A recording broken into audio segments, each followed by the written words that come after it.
யாழ்ப்பாணம் கிளிநொச்சி மாவட்ட பாராளுமன்ற உறுப்பினர் ராமநாதன் அர்ச்சுனாவுக்கு அவருக்குரிய பேசுவதற்கான நேரத்தை ஒதுக்காமல் அவருடைய சிறப்புரிமை தொடர்ச்சியாக மீறப்பட்டு வந்தது. இந்த நிலையில் இன்றைய தினம் அந்த பிரச்சினைகள் தீர்க்கப்பட்டு அவருக்கு பேசுவதற்கான வாய்ப்பும் அது தொடர்பான அவருடைய பிரச்சினையை தெரிவிப்பதற்கான வாய்ப்பும் இன்றைய தினம் வழங்கப்பட்ட போது அவர் மிகவும் காரசாரமான வார்த்தை பிரயோகங்களை பயன்படுத்தி சபையில் அமளி துமளி ஏற்பட்டது. ஆளுங்கட்சி உறுப்பினர்களும் எதிர்க்கட்சி உறுப்பினர்கள் தொடர்பாகவும் காரசாரமான விவாதத்தை அர்ச்சுனா ராமநாதன் மேற்கொண்டுள்ளார். அந்த வகையில் தான் இன்றிலிருந்து அனுர் அரசாங்கத்துக்கு சவால் விடுப்பதாகவும் இதுவரை தான் அனுர் அரசாங்கத்துக்கு பங்களிப்பு வழங்கினேன் எனவும் அவர்களை மனதார ரீதியில் மதித்தேன் எனவும் இனி இந்த அரசாங்கத்தை மதிக்கப் போவதில்லை, முழுமையான எதிர்க்கட்சியாக இந்த அர்ச்சுனா ராமநாதன் செயற்பட போகின்றான் என குறிப்பிட்டார். அத்துடன் இவர்கள் 34 நாட்களாக எனக்கு பேசுவதற்கான நேரத்தை வழங்கவில்லை, 64 நாட்களாக நான் இங்கு பேசவில்லை, எனக்கு பேசுவதற்கான நேரம் வழங்குங்கள் என கூறி 34 நாட்களாக போராடி வருகின்றேன் என குறிப்பிட்டார். தமிழ் மகன் என்ற வகையால் இந்த புறக்கணிப்பு இடம்பெறுகின்றதா என்பது தொடர்பாகவும் கேள்வி எழுப்பினார். என்னை விடுதலை புலி என நினைத்தால் கைது செய்யுங்கள், இல்லை சுட்டுக் கொள்ளுங்கள், எனக்கு அது தொடர்பாக பயமில்லை என சபையில் மிகவும் காரசாரமாக பேசினார். இந்த நிலையில் எழுந்த சபை முதல்வர் பிமல் ரத்நாயக்க, நீங்கள் ஒரு விடயத்தை தெளிவாக புரிந்து கொள்ள வேண்டும், ஆளும் கட்சியில் உள்ள உறுப்பினர் நீங்கள் இல்லை, தேசிய மக்கள் சக்தி உறுப்பினர்கள் மட்டுமே ஆளும் கட்சி, வேறு எந்த கட்சிகளுடனும் நாங்கள் கூட்டிணைவோ அல்லது சுயாதீன உறுப்பினர்களையோ உமது கட்சியில் இணைத்துக் கொள்ளவில்லை, நீங்கள் எதிர்க்கட்சி தான் என்பதை முதலில் விளங்கிக் கொள்ள வேண்டும், உங்களுடைய பிரச்சனையை எதிர்க்கட்சி தான் தீர்க்க வேண்டும், எதிர்க்கட்சி தலைவருக்கு தான் இந்த பொறுப்பு உள்ளது, எனவே நீங்கள் ஆளுங்கட்சி தொடர்பாக பேசுவதை நிறுத்த வேண்டும் என தெரிவித்துள்ளார். உங்களுடைய பிரச்சினை தொடர்பாக எதிர்க்கட்சி தலைவரிடம் பேசுங்கள், உங்களுடைய நீதிமன்ற பிரச்சினை தொடர்பாக நீதிமன்றம் நடவடிக்கை எடுக்கும், அது தொடர்பாக இங்கு பேச வேண்டாம் என தெரிவித்துள்ளார். அதுடன் கயந்த கருணாதிலக்கவும் எதிர்க்கட்சியினுடைய நிலைப்பாடு தொடர்பாகவும் இவர் இப்போதுதான் தான் எதிர்க்கட்சியினை ஏற்றுக்கொண்டுள்ளார், நாங்கள் இவருக்கு நேரம் வழங்குவதற்கு தயாராக இருக்கின்றோம் என தெரிவித்தார். Standing order 29-2. மதிப்புக்குரிய பிரதி சபாநாயகர் அவர்களே, மதிப்புக்குரிய பாராளுமன்ற அனைவர்களுக்கும் காலை வணக்கம். இன்றிலிருந்து பாராளுமன்றம் ஆரம்பிக்கப்பட்டு மொத்தமாக 64 நாட்கள் கடந்திருக்கிறது. இன்றைய தினம் எனது முறைப்பாடு, எனது பாராளுமன்ற சிறப்புரிமை மீறப்பட்டிருக்கின்றது என்றது தொடர்பான எனது முறைப்பாட்டின் 36வது நாள் கடந்திருக்கிறது. உங்களுக்கு தெரியும், பாராளுமன்றத்திலே ஒரு பாராளுமன்ற உறுப்பினர் மக்களால் தெரிவு செய்யப்படுகின்ற போது மக்களின் பிரச்சனைகளை கதைப்பதற்காக நேரம் ஒதுக்க வேண்டும், அதற்காகத்தான் விகிதாசார முறை இருக்கிறது. இன்றிலிருந்து 64 நாட்கள் முதன்முறையாக நான் முறைப்பாடு செய்து 36 நாட்களின் பின்னர் எனது நேரம் ஒதுக்கவில்லை என்பதற்கான விடயத்தை பாராளுமன்றத்துக்கு சொல்வதற்கு முதலாவதாக இந்த பாராளுமன்றம் சந்தர்ப்பம் தந்திருக்கிறது. அந்த விதத்திலே எனது அரசாங்கத்தில் எனது நிலைப்பாட்டை நான் மாற்றிக்கொள்கிறேன். 64 நாட்கள் நான் காத்திருந்தேன் எனக்கு கதைப்பதற்கு நேரம் கிடைக்கும் என்பதற்காக. ஆனால் 36வது நாள் எனது முறைப்பாட்டின் பின்னர் 3 கமிட்டி அமைக்கப்பட்டிருக்கிறது. முதலாவது கமிட்டி சம்பந்தப்பட்ட ஒரு பாராளுமன்ற உறுப்பினர் எனக்கு அடித்தார் என்பதற்காக அதற்குரிய அவருடைய முறைப்பாட்டை அன்றே முடித்திருக்கிறோம். நான் செய்த முறைப்பாடு 36 நாட்கள் கடந்தும் இன்னும் கமிட்டி அமைக்கப்படவும் இல்லை, அதற்குரிய கேள்விகள் கேட்கப்படவும் இல்லை.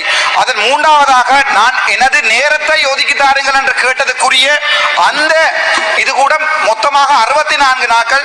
நான் இதிலே இந்த கடிதத்திலே சொல்லியிருக்கிறேன். இந்த கடிதத்திலே சொல்லப்பட்டிருப்பது ஆங்கிலத்தில் என்பதால் நான் தமிழில் கதைக்க விரும்புகிறேன். என்னுடைய தமிழ் மக்கள் இதை தெளிவாக புரிந்து கொள்ளணும். ஏனென்றால் 64 நாட்கள் ஒரு பாராளுமன்ற உறுப்பினரை கதைப்பதற்கு தாங்கள் இடம் கொடுக்காவிட்டால் அது அரசாங்கத்தினுடைய வெட்கங்கெட்ட செயல். ஏன் இவர்கள் பயப்படுகிறார்கள்? சாதாரணமான ஒரு பாராளுமன்ற சுயேட்சை பாராளுமன்ற உறுப்பினர்கள் கதைப்பதற்குரிய நேரத்தை அல்லது அந்த நேரம் ஏன் அவர்கள் ஒதுக்கவில்லை என்பதற்காக ஒரு கமிட்டியை போன் பண்ணதற்காக 36 நாட்கள் நான் வெயிட் பண்ணி கொண்டிருக்கிறேன். இது எந்த வகையில் நியாயம்? 1976 இதில் உள்ள விஷயங்களை சொல்கிறேன். 1974 ஆண்டு தந்தை செல்வநாயகம் தெளிவாக சொல்லியிருக்கிறார், 2 சமூகங்களுக்கு இடையிலே ஒற்றுமை ஏற்பட வேண்டுமாக இருந்தால் ஒரு சமூகம் இன்னொரு சமூகத்தை மதிக்க வேண்டும். பாராளுமன்ற உறுப்பினராகிய எனக்கு 36 நாட்கள் கதைப்பதற்குரிய நேரம் ஒதுக்காமல் முதலாக கதைப்பதற்காக என்னுடைய சொந்த பிரச்சனையை கதைக்க வேண்டிய நிலைமையை இந்த அரசாங்கம் எனக்கு ஏற்படுத்தி இருக்கிறது. இன்றிலிருந்து இந்த அரசாங்கத்துக்கு என் மனதால் கொடுக்கின்ற உண்மையான எதிர்க்கட்சியாக நான் இருப்பேன்.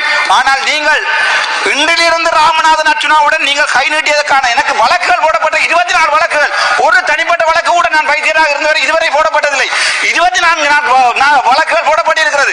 ஒரு ஹெட்லைட் போட்டு வாகனம் ஓட்டியதற்காக அரஸ்ட் பண்ணுகிறார்கள். ஒரு சிங்கள எம்பியாக இருந்தால் உங்களால் ஒரு சிங்கள எம்பியை ஒரு PC திஸ் இஸ் சார்ஜஸ். பாராளுமன்றத்திலே தரப்பட்ட அந்த இதை எடுத்து காட்டிய போது photo Honorable member, can you stick within the framework of your complaint in this, please? நன்றி ஐயா. நான் இந்த விடயத்தை மிகவும் கவலையோடு சொல்கிறேன். பெரிய ஒரு எதிர்பார்ப்புடன் இருந்தேன் என்பிபி அரசாங்கத்தில். நான் மட்டுமில்லை, எனது யாழ்ப்பாணத்து மக்கள் 3 எம்பிக்களை தெரிவு செய்திருக்கிறார்கள் பெரிய ஒரு எதிர்பார்ப்போடு. ஆனால் நான் இங்கே பாராளுமன்றம் வந்து இன்று கூட ஏன் எனக்கு கதைப்பதற்கு நேரம் ஒதுக்கவில்லை? ஏன் நான் பாயிண்ட் ஆஃப் ஆர்டர் எடுத்து 1 மினிட் எத்தனை தரம் பாயிண்ட் ஆஃப் ஆர்டர் எடுத்து என்னுடைய பிரிவிலேஜ் இல்லாமல் பண்ணப்பட்டிருக்க சொல்லி இருக்கிறேன். ஆனால் யாராவது இதை பற்றி கலைக்கிறார்களா? இல்லை. தமிழ் சிங்கள மக்கள் ஒன்றாக வாழ வேண்டும் என்றால் உயரிய சபையாகிய பாராளுமன்றத்திலே உண்மையான விடயங்களை கதைப்பதற்கு நேரம் ஒதுக்க வேண்டும். ஏன் அரசாங்கம் பயப்படுகிறது சாதாரணமான ஒரு சுயேட்சை குழு பாராளுமன்ற உறுப்பினர்களுக்கு? உங்களுக்கு முதுகெலும் இருந்தால் இன்றையிலிருந்து அந்த பிரச்சனையை முடித்து காட்டுங்கள். நன்றி, வணக்கம். Honorable member of parliament, this matter will be referred to the Committee of Ethics and Privileges. ගරු සභාපතිතුමනි කතා ගරු නියෝජ්‍ය කතා Yes, honorable member. நான் இதில் எங்களுடைய பொதுமக்கள் பாதுகாப்பு அமைச்சர் ஆனந்த விஜயபால அவர்களுடைய கவனத்துக்கு இன்றைய தினம் மருதான போலீஸ் நிலையத்தில் ஒரு கிளிநொச்சியைச் சேர்ந்த பெண் தற்கொலை செய்து கொண்டு இறந்ததாக செய்திகள் வந்திருக்கிறது. ஆனால் அவர் தற்கொலை செய்யவில்லை, கொலை செய்யப்பட்டிருக்கிறார். போலீஸ் நிலையத்துக்குள் எவ்வாறு அவர் தற்கொலை செய்ய முடியும்? கைது செய்யப்பட்டிருந்த ஒரு கைதியாக எவ்வாறு அவர் மரணத்தை தழுவ முடியும்? இது ஒரு பயங்கரமான, வெளியிலே பார்க்கிற பொழுது மிக மோசமான ஒரு செய்தி. தயவு செய்து கௌரவ அமைச்சர் அவர்களை இதுக்கு ஒரு சரியான நீதியை நீங்கள் உடனடியாக பெற்றுத்தர வேண்டும் என்பதை பதிவு செய்கின்றேன். Honorable Minister. ගරු කතානායකතුමනි, ගරු ශ්‍රීධරන් මන්ත්‍රීතුමා ඉදිරිපත් කළපු කාරණය සම්බන්ධයෙන් මා අද දිනම සොයලා ඔබතුමාට අද දින ඇතුළත පිළිතුරක් ලබා දෙන්න. Honorable Leader of the House. கௌரவ பெரியசபாநாயகர் அவர்களே, கௌரவ அர்ஜுனா அவர்கள் முன்வைத்த சிறப்புரிமை பிரச்சனை தொடர்பாக பாராளுமன்ற சபாநாயகர் உள்ளிட்ட பிரதேச சபாநாயகர் உங்களுடைய கடமை. ஆனால் அவர் மிக தெளிவாக எதிர்கட்சி ஒரு உறுப்பினர் என்ற வகையில் சொல்லப்பட்ட குற்றச்சாட்டு தொடர்பாக நான் தெளிவுபடுத்த வேண்டும். அவர் மிக தெளிவாக சொன்னது ஆளும் கட்சி என்று சொல்லியிருந்தார். நாங்கள் மிக தெளிவாக கூற விரும்புகின்றோம், அவருக்கு பேசுவதற்கு இடம் நேரம் வழங்காமை இருப்பது ஜனநாயக எதிரான ஒரு விடயம். எதிர்கட்சி தலைவர், எதிர்கட்சியின் முதற்கொள் ஆசான் அவர்களுக்கு நேரம் வழங்கப்பட வேண்டும். அதனுடைய முழு பொறுப்பும் எதிர்கட்சி தலைவருக்கு இருக்கின்றது, அது எங்களுக்கு அல்ல இருக்கின்றது. நான் இந்த சபையிலும் கூறியிருக்கின்றேன், தனிப்பட்ட முறையிலும் கூறியிருக்கின்றேன். அவருக்கு நேரம் வழங்காமையுடைய பிரச்சனை அவர் எத்தனை தடவை எதிர்த்தாலும் எனக்கு பிரச்சனை அல்ல. கௌரவ சபாநாயகர் அவரிடம் சொல்லியிருந்தேன், தவறு செய்து அவருக்கு எதிர்கட்சியில் இருந்து ஒதுக்கப்படக்கூடிய நேரத்திலிருந்து அவருக்கான நேரத்தை வழங்குமாறு நான் கேட்டுக்கொண்டிருக்கின்றேன். அது பாராளுமன்றத்திற்கு கொடுக்கும் வெட்கமான விடயம் தான். ஆனால் அரசாங்கம் என்ற வகையில் நாங்கள் அவருடைய உரிமைக்காக நாங்கள் குரல் கொடுப்போம். ஏனைய துணை குழுக்களுக்கு கூட நியமித்திருக்கின்றோம். IPU, சாக் போன்ற குழுக்கள் நேற்று தினம் நடைபெற்றது.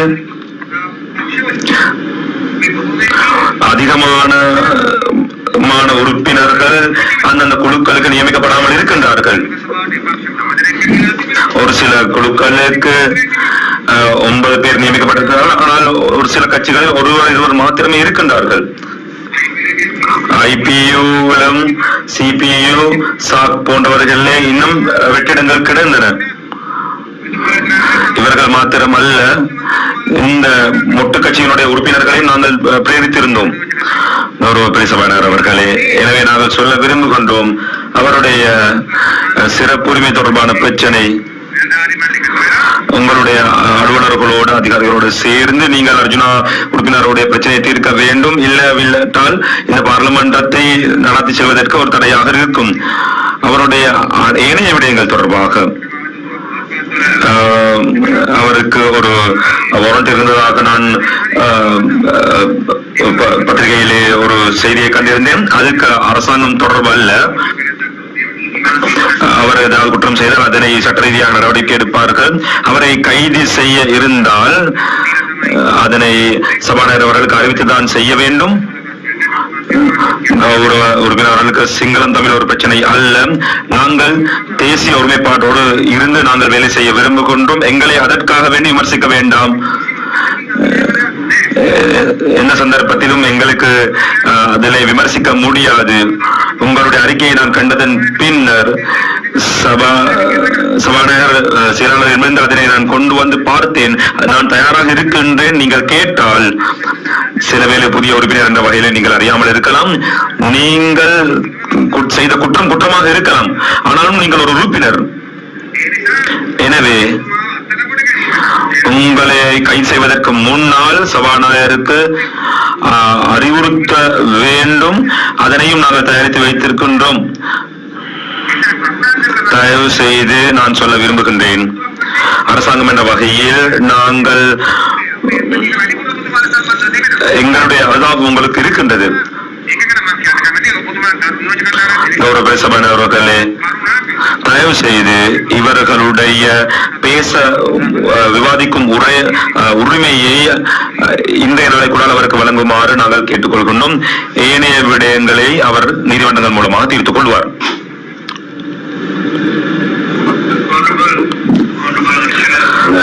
கௌரவ ஹர்ஷன், நான் இதனை சில மொழியாக சொல்ல விரும்புகின்றேன். ஒரு உறுப்பினர் நான் செய்த தவறு என்று சொன்னால் எனக்கு 24 வழக்குகள் இருக்கின்ற மோசடிகள் பிடிப்பதாக சொன்ன அரசாங்கம் இன்று வரைக்கும் எவ்வளவு பேஸ்புக்கிலே அவர்கள் ஷேர் பண்ணப்படுகின்றது என்று பாருங்கள். மன்னார் வைத்தியசாலையிலே கொலை செய்யப்படுகின்றார்கள். நான் சாதாரண உறுப்பினர் என்ற வகையில் நான் நியமிக்கப்பட்டது இப்போது. ஆனால் இதற்கு முன்னால் நான் ஒரு வைத்தியராக இருந்தேன். என்னுடைய நடத்தை பற்றி பல இடங்களில் பேசப்பட்டு வருகின்றது. நான் அதனை சரி செய்வதற்காக பேசுகின்றேன்.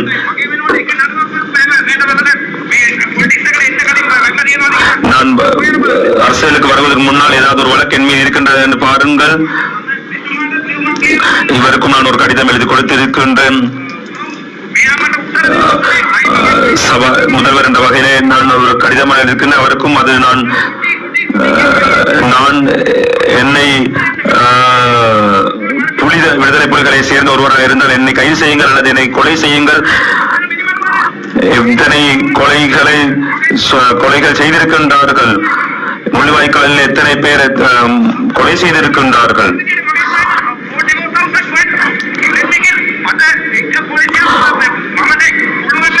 முடியுமாக இருந்தால் ஜனாதிபதியிடம் இருந்து செல்ல சொல்லுங்கள். நான் புச்சிதிக்கு பயமில்லாமல் செல்வேன். எனக்கு ஏதாவது ஒரு பாதுகாப்பு வழங்கப்பட்டிருக்கின்றதா, வாகனம் வழங்கப்பட்டிருக்கின்றதா? நான் மன்னார் நீதிவான் முன்னால் 2 பேரை கொலை செய்தார்கள், தெய்வ ஒருத்தரை கொலை செய்தார்கள். அதனுடைய பொறுப்பை அரசாங்கம் ஏற்றுக்கொள்ள வேண்டும். இது உங்களுடைய சிறப்புரிமை தொடர்பாக நீங்கள் எழுப்பிய கேள்வியுடன் தொடர்பானது அல்ல.